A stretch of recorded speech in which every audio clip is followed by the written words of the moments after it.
عليكم. الوصفه ديال اليوم ان شاء الله غادي نوجد معكم سباغيتي بصوص بنينه بنينه بنينه بزاف، محبوبه الجماهير، كلشي كيبغيها، الوليدات الكبار والصغار. غادي ناخذ كاسرونه عندي فيها الماء غليان، شويه ديال زيت العود، شويه الملح والبزار، درنا السباغيتي تسلق، غادي نخليوها تسلق واحد 9 دقائق وغادي نمروا نوجدوا لاصوص. غادي ناخذ مقله، غادي نضيف فيها 4 كاس ديال زيت العود، وغادي نزيد درس ديال الثومه محكوك، درس كبير ديال الثومه محكوك. غادي نضيف الكفته ديروا الكميه اللي بغيتو، يمكن لكم ديروا غير شويه ديال الكفته ولا الدجاج، المهم اللي متوفر. غادي نخلطوا هاد الكفته مزيان مع داك الثومه والزيت واحد شويه، نشحروها.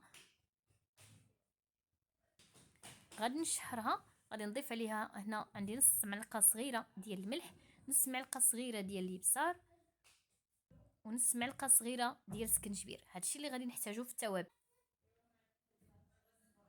صافي غادي نحركوا هاد الكفته مع هاد العطريه مزيان، ونحاولوا نفرستوا داك الكفته، ما نخليوهاش مجموعه.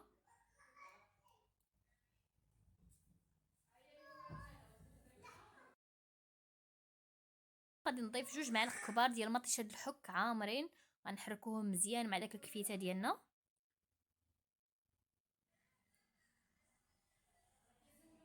هاد الصوص ما يمكنش شحال كتجي بنينه، تيقوني الا جربتوها غتعجبكم بزاف، سيرتو الوليدات الصغار. شي مرات كيجيونا على غفله كيبغيو سباغيتي بهاد الطريقه هادي، دغيا كتوجد وكتجي بنينه.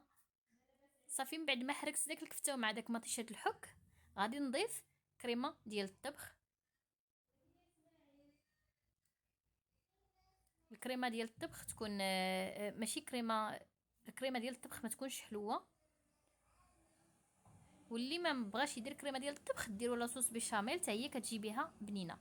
صافي غادي نخلط هاد الكريمه ديال الطبخ مع داك الكفته، غادي نخلطوا داك المكونات مزيان مزيان حتى كينسجموا. غادي نخليوها تغلي 1 دقيقه، ماشي بزاف لان هي كتكون عاقده اصلا.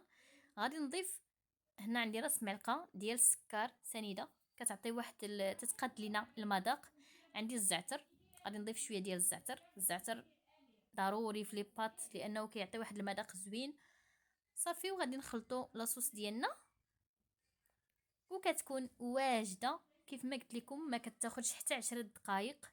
غادي ناخذ سباغيتي اللي سلقت، صفيتها مزيان وخليتها تسخطر، ونضيفوها على لاصوص ونخلطوها معها وها هي واجده.